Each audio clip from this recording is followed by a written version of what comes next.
From Cloverleaf Family Bowl in Fremont, KMVT Channel 6 Sports brings you Bowling Today here as we bring you Northern California Junior Bowling Championships. Andre Polizzi along with Vaughn Carabedian. And today we got a couple of championship matches, a girls match and a boys match, Vaughn. And in the first girls match, the very good Jeanette Manacho is taking on a young bowler named Marie Hollingsworth, who bowled pretty well in her stepladder matches today. Yeah, that's correct. Jeanette has been with the club ever since our tour started 7 years ago and has pretty much dominated the girls' field the last several years. And Jeanette, I'm sure, wants to get on this match very much because the last couple of years she's made our show. However, she hasn't won the match the last 2 years. And oncoming Marie has been a newcomer to our club over the last couple of years, so I'm sure she's anxious to get into the championship circle as well. Kevin Berry did very well in his semifinal match. He got into the championship match against Dan Schmid, and that should be a good matchup of these two guys today. Dan Schmid is leading the point standings this year. Yeah, and again, it's interesting, a similar situation for the boys. Dan Schmid, very dominant the last couple of years and has made the finals for this tournament the last couple of years, but has not walked away with a victory. And newcomer Kevin Berry dominated the field today up until the last match, and I'm sure he's anxious to prove himself in this match that he can be victorious today. Marie Hollingsworth and Jeanette Manacho are sitting here getting ready to go, and we're ready to go with our first match. The girls up first, and you're watching bowling here on KMVT.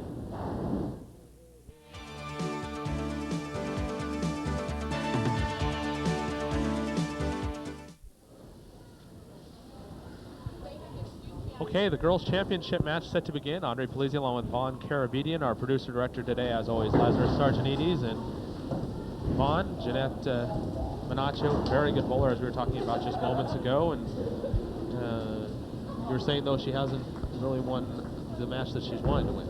Yeah, absolutely. This is really the showcase match every year, and she's made the show each time the last 2 years and has walked away a defeated bowler. And I'm sure she'll, as she's approaching the end of her junior career, I think she may have one more season. She definitely wants to win this one. Jeanette, a lefty. See her up there. Three-time bowler of the year, and she's leading the point standings again this year. And she opens with a strike right away. And of course, in a stepladder championship match like this, the first bowler goes once, then the second bowler, in this case Marie Hollingsworth, goes twice, and then 2-2-2 the rest of the way. Marie Hollingsworth, the right-hander, opens up with a soft 10. Yeah, a little bit high. She'll probably want to make a small adjustment the next time she gets up on that lane. Might have tensed up just a little bit and sent the ball to the left.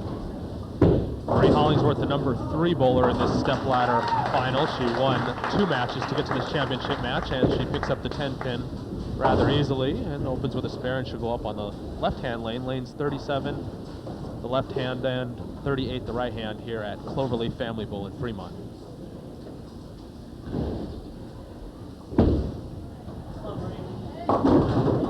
Hollingsworth can't quite get that 7 to fall. Yeah, a little bit high again. Lanes sometimes do play out a little bit differently, and same result on this one, though. So again, she'll probably want to make a small adjustment for her next shot on the left lane. Hollingsworth, 19 years old, from San Leandro, and ooh, a mistake there by Marie. She left that one a little wide and missed the 7-pin in the corner, and that's going to give Jeanette a chance to jump all over her early on in this championship match. There you see Jeanette, who has a 211 average and 7 300s. Goes a little light on that one and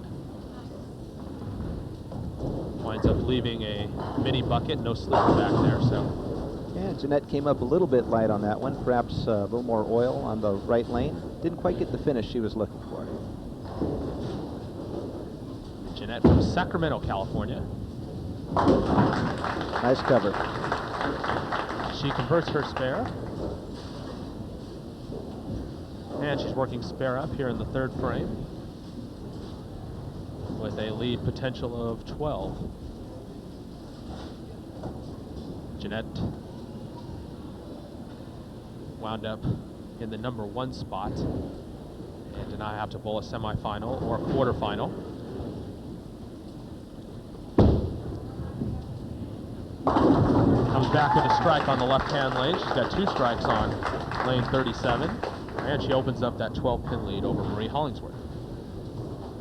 Nice recovery there for Jeanette. Did get the ball to react that time and came through with a nice strike. Hollingsworth picks up her first strike of the match. And maybe that can get her started. Maybe she can put a couple or 3 or 4 together. Yeah, nice shot for Marie. That should be a shot that should work for her, at least for the next few frames, if not for the rest of the match. She got the ball to go down the lane a little bit longer, got the reaction she wanted, and carried all 10 pins. Marie has also bowled 300 in her career, and she gets a double as she picks up 1 on lane 37. Good looking shot there by Marie Hollingsworth.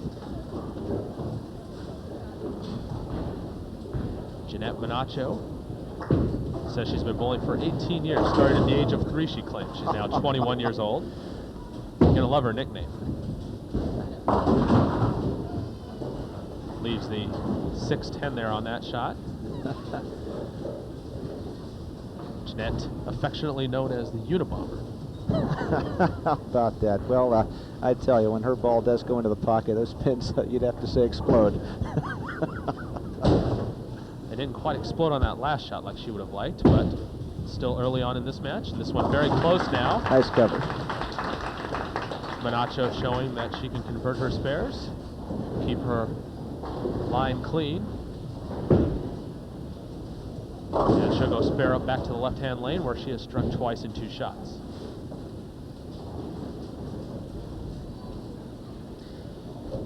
Jeanette has 15 NCJBT titles. That's got to be the most of anybody. Yeah, in either division, boys or girls, and has totally excelled far beyond anyone in scholarship prizes won. Bowler of the Year in 1994, 95, and 96, and leading the way for that again this year. And if she can win this match, will go a long way towards helping her cause on that today. Picks up the lone 4-pin. Another spare up, and Marie Hollingsworth trying to get her first edge in the match if she can pick up a strike here. Right in the pocket. Oh, real nice shot. And that's absolutely right, Andre. With that 3rd strike, she has now taken the lead over Jeanette by 9 pins. Marie struck on 7 of her first 9 shots in a quarterfinal victory over Amy Willett. Amy and Jeanette Manacho have a pretty good rivalry going, but they do not meet here in the championships today. Whoa! Trips out the 4-pin and a 4-bagger for Hollingsworth, and there you see our other semifinalists.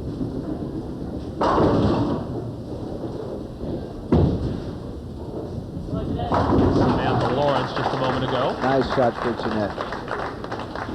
Jeanette bounces back with a strike, and she needs to put a couple together to not let Marie Hollingsworth run away from her. Yeah, that's right. Marie, after that unfortunate open frame back in the 2nd frame, has now put together 4 in a row, and I'm sure that's done very well for her confidence as we reach the middle stages of the match. Jeanette in the pocket, and she has a double, and this one getting very close and remaining very close as Hollingsworth comes up with 4 in a row, and a big shot for her here on 38. We're in the 7th frame of our first of 2 championship matches. Hollingsworth in the pocket again, nails another one, Vaughn. That's 5 in a row.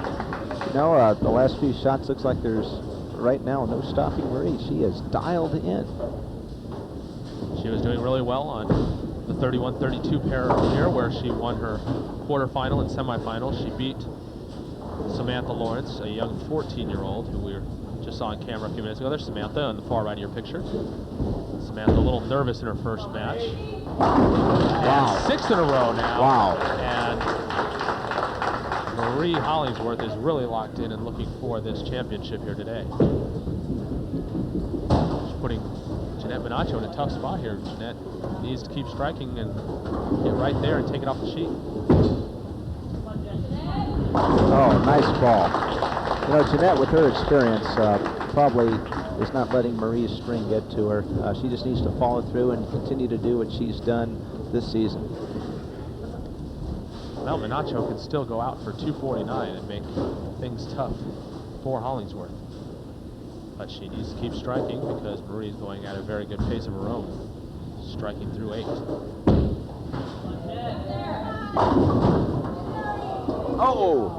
The 9 pin will not go down, and almost a 7-9, but the 7 falling, and tough break right there for Jeanette Menacho. Yeah, really a tough break. The ball did go into the pocket, however, I didn't quite get the finish to carry all 10 pins. Nice spare. Menacho with the spare, winds up with 178 in the 8th, and a spare up, and Marie Hollingsworth can almost put this one away with a strike here in the 9th, and perhaps a first one in the 10th. Hollingsworth strikes in the 9th. She has got 7 in a row, and after missing that 7-pin spare, the second frame, she has gone 7 strikes in a row.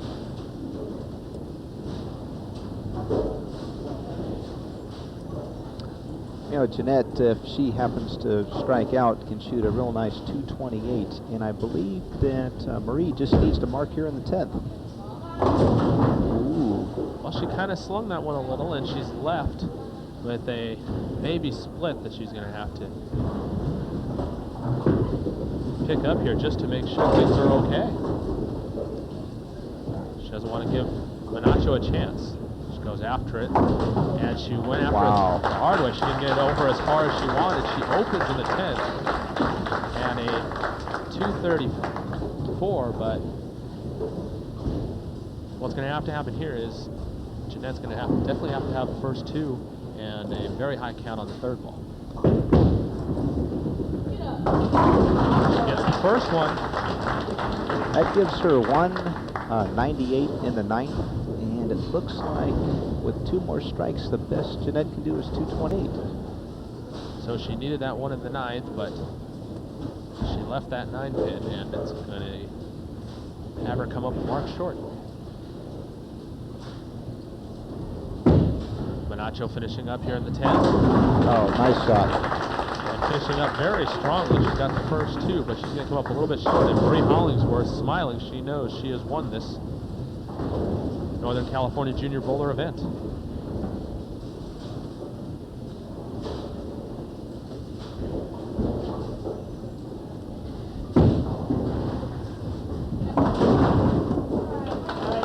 Jeanette Menacho picks up 9 on her final shot, and the final score, 234 to 227. Marie Hollingsworth, there you see her. She wins this match over Jeanette Menacho, and very good performance by Marie. She picked up 7 in a row from the 3rd to the 9th, and that won her the match. That really did. You know, probably a little bit of nervousness to start the match. Slid by on the 2nd frame, but just really got her composure back together through the 7 in a row, all right there. So Marie Hollingsworth wins the first of our 2 championship matches. Coming up, Kevin Berry and Dan Schmidt in the boys final here in this tournament, and we'll have that here on KMVT in just a moment.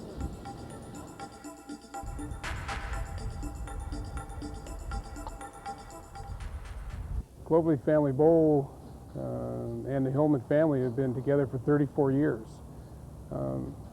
We moved through the years. We did a great deal to improve our bowling center, and our food operation stayed the same. So August 1st, 1996, we shut down our food operation completely.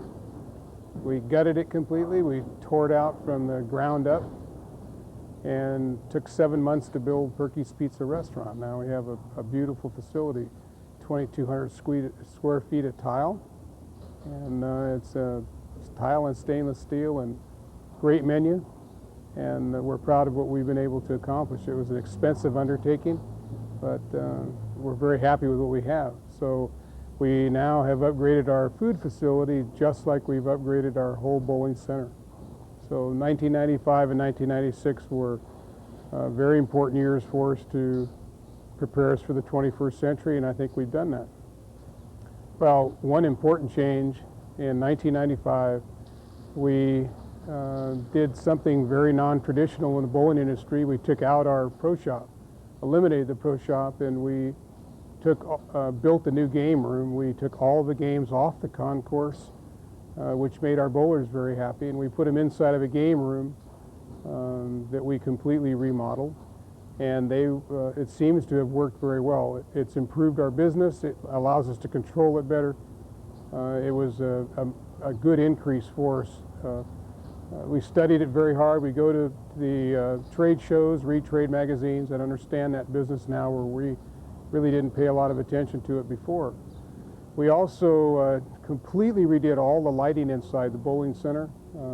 It's amazing when you put lights on how you find out how dirty the bowl really was. So we tore that all apart, replaced the carpet, painted the walls, redid the ceiling, painted the whole inside of the bowling center. We replaced the ball returns, the masking units. We have redone the playroom completely. We've redone our promotion office into what we think is the most modern promotion office that the bowling industry can offer. And we have upgraded ourselves on our computer program also. Our long-range goal is to get into the 21st century and do it as professionally as we possibly can. We have made those arrangements and prepared ourselves both with our staff and with our physical facility. So it becomes critically important to us that those things that we've done are at the highest possible level. So we've expended the money and the time and the effort to prepare ourselves to do that. And we feel that our youth program is critically important to us, so we have bumpers on all 44 lanes. We feel our food operation is very important to us, food service. So we hired good people. We spent a lot of money to prepare that area. Our senior program is very, very important, and I think we have perhaps the best senior program in the Bay Area, certainly one of the largest and most active. And we've always been a price leader, which we feel is very important to be. So we are prepared for the 21st century. The simple success of Cloverleaf Bowl for 34 years has been our employees, I believe. I think we have an outstanding professional staff. And every area that we look to, we have people that have been here for many, many years. And I think that Jim Chambers has done the kind of job we need to do to establish the kind of staff that we're proud to have. So each area, our youth department, our senior department, our food department, our bar, every area, our maintenance department, have people who have been here for an awful long time, many, many years. And so I think when we spell success, we have to start by spelling each employee's name, because they're the ones that have put us here. And we can't have 34 years in the same location without that measure of success. So we're very proud of our employees.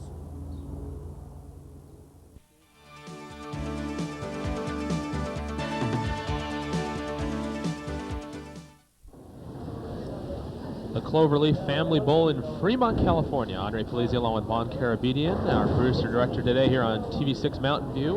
Lazarus Sargini, as always, and thanks to our whole crew for coming out and helping us out today. And Vaughn, a pretty tight first match. A good start for Jeanette Menacho, but 7 in a row for Marie Hollingsworth, and she rolled to victory, so to speak. Yeah, and unfortunately for Jeanette, she's heading back after her third time on the TV finals and with a loss. But Marie Hollingsworth, what can you say? Wonderful performance, 7 in a row.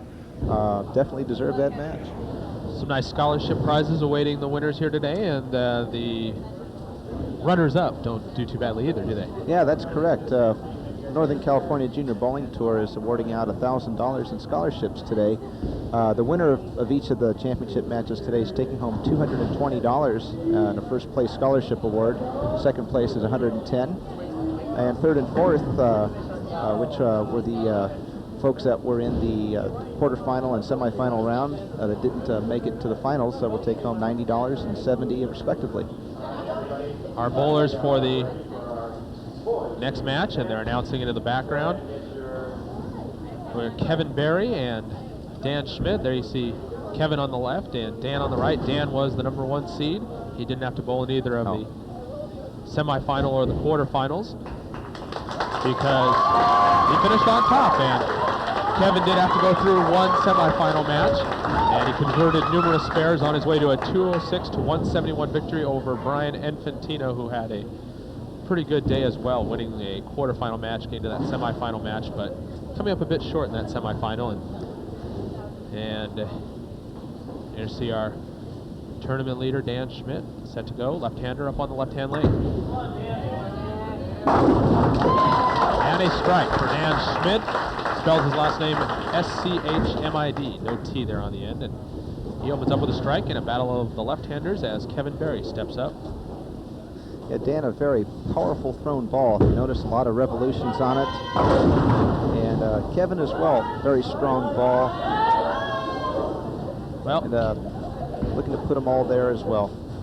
Kevin leaves a 5-pin on his opening shot. Battle of the left-handers here in this championship match in the California Invitational, the NCJBT finals of this tournament here at Cloverleaf in Fremont. And Kevin going right in and picking up the spare.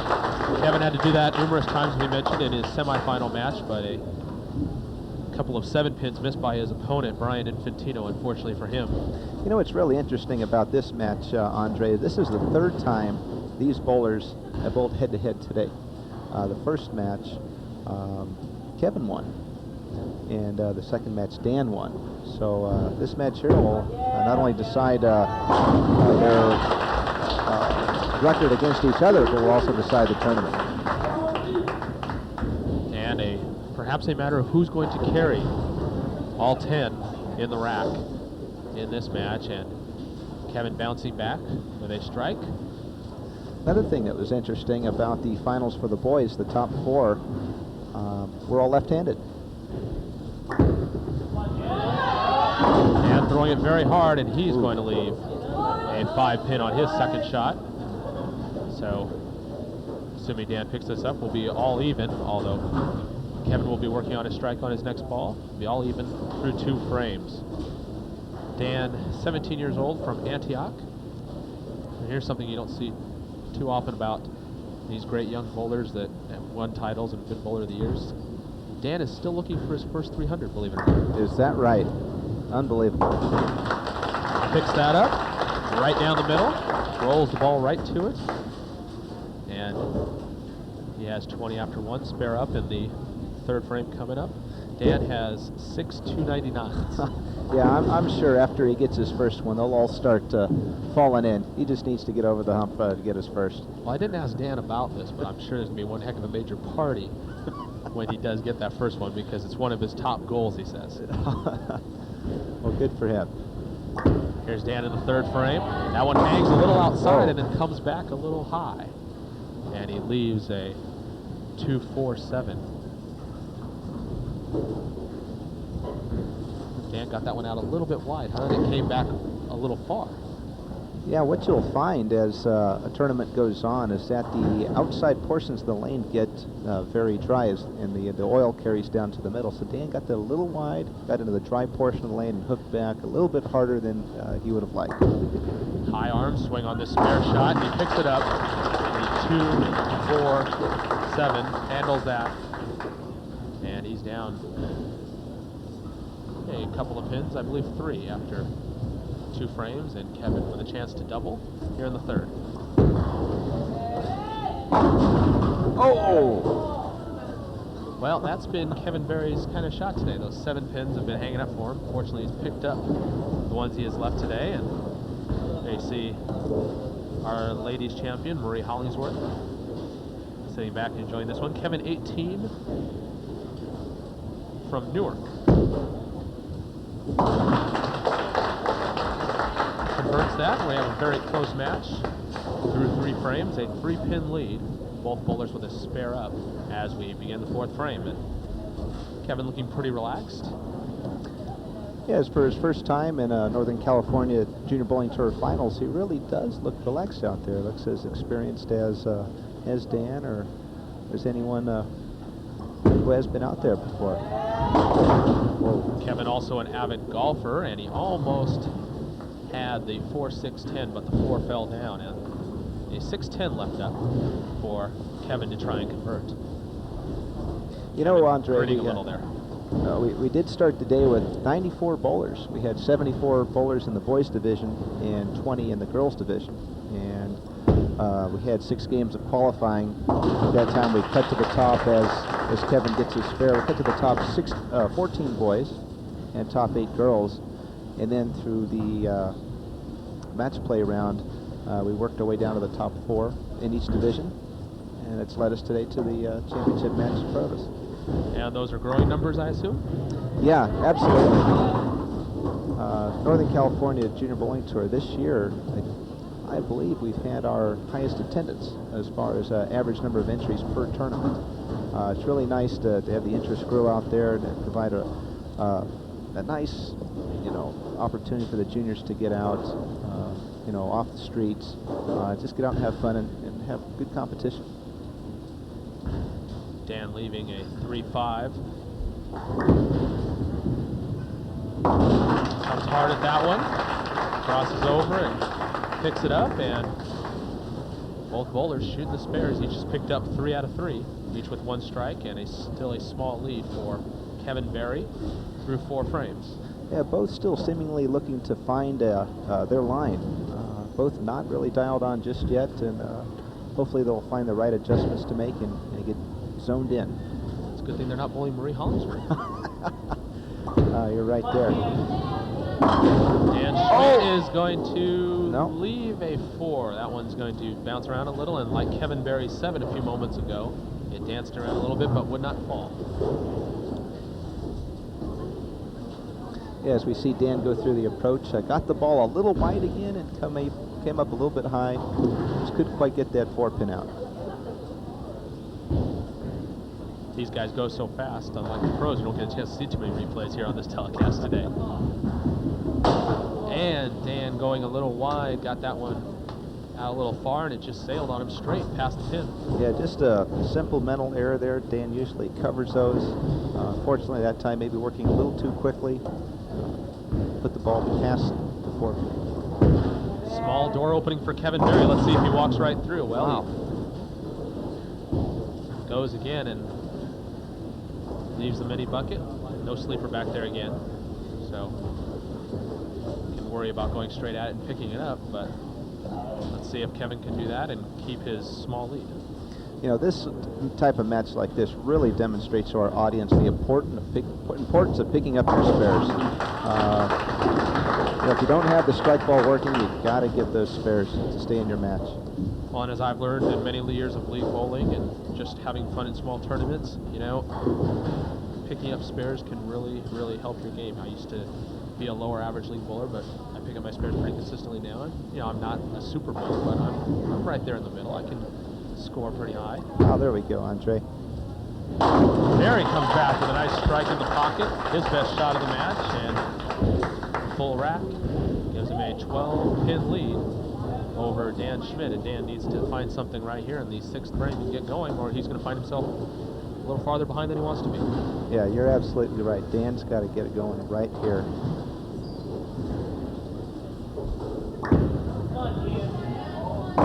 That one goes high for Dan and winds up leaving a 2-pin. Yeah, again, the ball having an overreaction for Dan, and better find a way to make an adjustment that's going to work for him as he gets into the later part of the match, so he can come back and give Kevin a run. Dan needs to convert this. Rolls it into it, picks up the spare, knocks down the 2-pin, but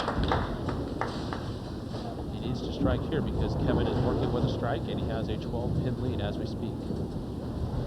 Dan concentrating very highly, thinking a lot about his next shot. These young bowlers, they can get as intense as some of the older guys out there, even on the tour, huh? Oh yeah, you bet. I mean, you had an idea right there of. Oh, look at that! Look at that!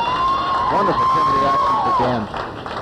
As Dan was getting up on the approach, he saw the intensity in his right there. And look at this pin reaction. Oh, I believe that was the head pin bouncing back and taking out the 8. And Kevin Berry with a double, taking control of this match. yeah, Kevin with that double comes right back and jumps to a 22-pin lead now. And a big shot right here for Kevin, because he can really seize control of this match. He can have a turkey, the first of the match, if he can strike right here and really gain control on his way possibly to the win. Throws that one with a little extra oomph on it, and again, almost a 4-6-10, but he broke up the 4 again and prevented that, and now he'll have a 6-10 to shoot at and keep his lead.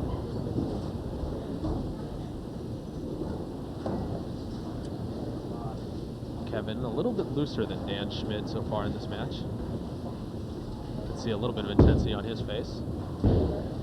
Balls it all the way across the lane, Nice puts it into cover. the 6-10 and picks it up. That leaves a little opening for Dan Schmidt here, and he'll want to jump all over this, because the more strikes he can string, the more he gets back in the match. Well, we saw Marie Hollingsworth very early on miss a spare and then string them to win. And that's what Dan Schmidt's got to do to make up his little deficit he's rung up for himself. That high arm swing. Oh, Schmidt doubles, carrying the 10. He's knocked down an 8 and knocked down a 10 in his last 2 shots. This is what he needs to do. 9th coming up. He needs to strike here to make up those pins he lost earlier. that's right. You know what, that strike, he's now closed the lead to 10, and with a strike on this next shot can tie up the match.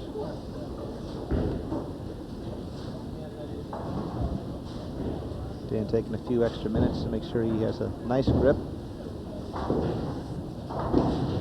Dan, the 1996 Bowler of the Year and leading the point standings this year and looking for a win here. He needs a strike right here to help himself. Oh, Carries out the 7, 3 in a row. First turkey of the match, and Dan Schmidt going to make this one very close. He's going right now at a 2:23 pace. Big shot for Kevin Berry. Evan carries the rack. this sets up, Andre, a very interesting 10th frame, because actually if both bowlers strike out, they can both score 223, and we have the possibility of a tie. And in that situation, we have a 9th and 10th frame roll-up, correct? That's correct. We reset the scores, and both bowlers throw a 9th and 10th frame.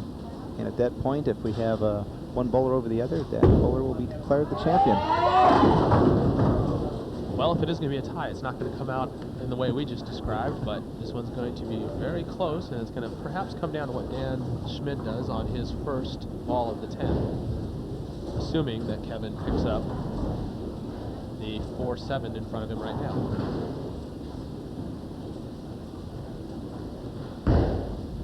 Kevin very relaxed out there, just 18 years old. Picks it up. That'll give him a score of 183 in the 9th and a possible 203. Dan Schmidt's first ball is going to be very important. Yes, it is. Looks like Dan, if he can get up and throw a strike on the first ball, be able to win the match. Nice Barry finish. finishes up with 203, a strike on his last shot. A good game for Kevin Berry. We'll see if it's enough. Dan Schmidt with a It looks like first ball strike, should be able to do it. yeah, it looks like a strike and 6 pins on the second ball. We'll sew up the match for Dan. Dan very intense, very serious as he approaches his first shot of the 10th frame. Here it goes.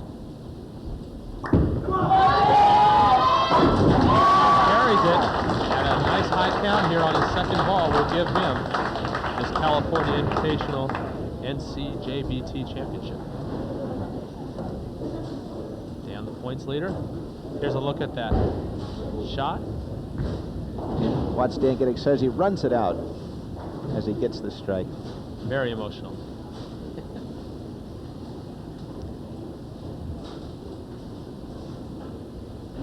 This shot to icing.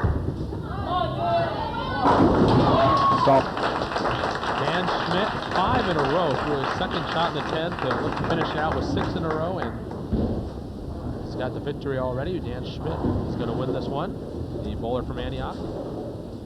These guys have a point system, as we were kind of briefly talking about, that helps them determine bowler of the year. Dan's going to pick up some points and extend his lead today, isn't he? Yeah, and that's right. And this being the season finale, this will lock up his place as the bowler of the year. There you see me finishes with 6 in a row. Dan Schmidt, your winner in our second matchup. A final score of 223 to 203. Comes from behind, picks up 6 in a row to win, and then there's Kevin Berry, who bowled a very good championship match, but comes up You see Dan there. You see Dan there in the back getting a congratulatory hug from his mother, and you see the excited young man. There's a good friend of Dan's right there, and a crowd enthusiastically applauds the victory kiss. That's always one of the best parts of winning a bowling tournament. We'll have a trophy presentation coming up here on KMVT Mountain View in just a moment.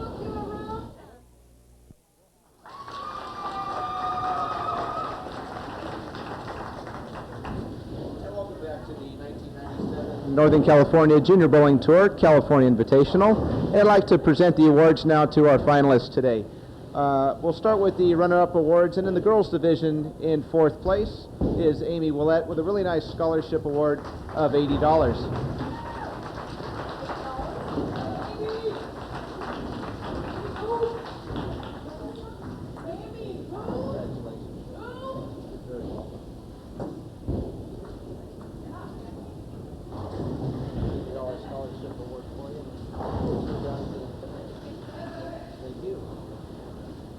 Nice bowling, Amy.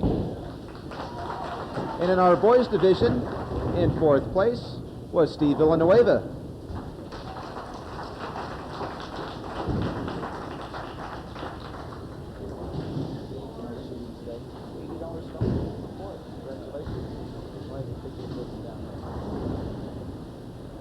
Nice bowling, Steve. Congratulations.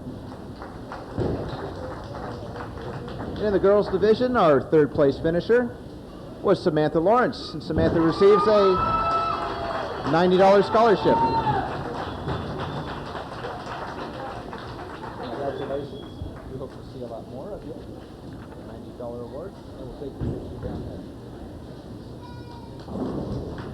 there. And in the boys division, in 3rd place, with also a scholarship for $90, Brian Infantino.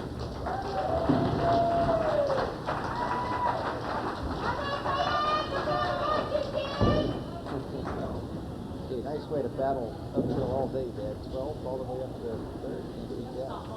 Good bowling. Trying to see all right, why do you think you're taking down there? Nice bowling, Brian. Congratulations. And on to our runner-up in 2nd place in the girls division, Jeanette Manacho, with an award of $110.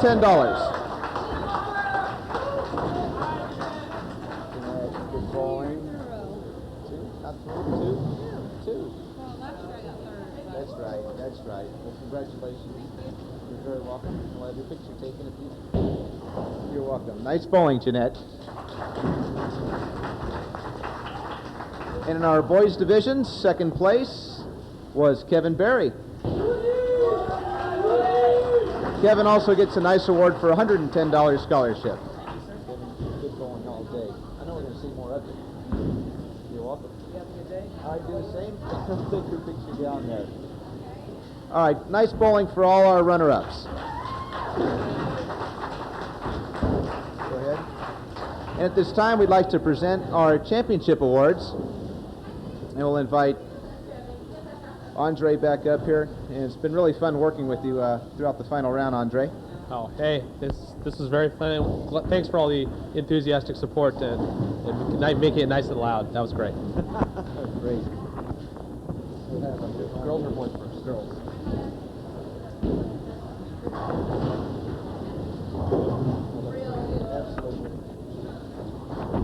Okay, we'll present the girls' championship first, and let's bring up Marie Hollingsworth, who is our champion.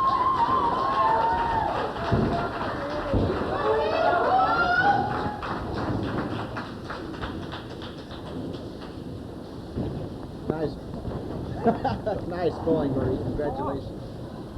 Good job today, Marie. 7 in a row. That was some pretty good bowling. Thank you. Hey, Marie, I have a question for you. this was your first time in a finals like this. I mean, it's got to feel great. Why don't you tell the audience a little bit how you're feeling right now? Real good, baby. Yeah, baby. Thank you. Marie with a victory over Jeanette Minacho. Good job, Marie. Congratulations on your championship. Thank you. Thanks. Marie Hollingsworth.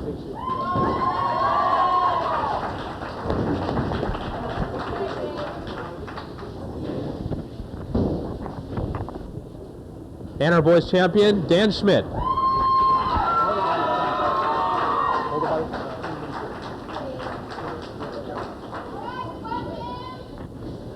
Dan, congratulations.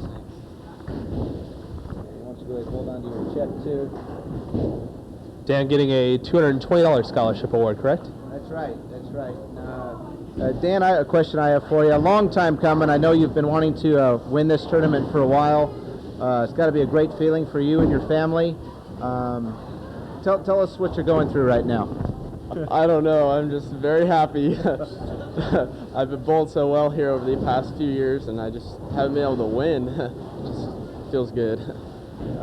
Second question I have for you, Dan. I know the last couple of years you had been wanting to move on to the adult bracket and leave the juniors. Hopefully this victory will bring you back, or where are you at for your future from here? Oh, no.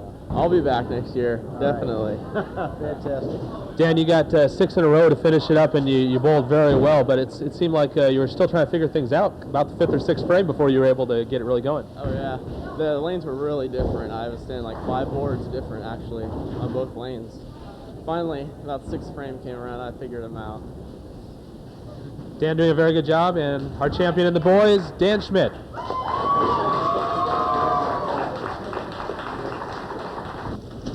That's it for our California Invitational coverage of the NCJBT, and it's been fun doing this again. And for Vaughn Carabinian, Andre Polizzi, thanks a lot for joining us, and we hope you've enjoyed our bowling broadcast today.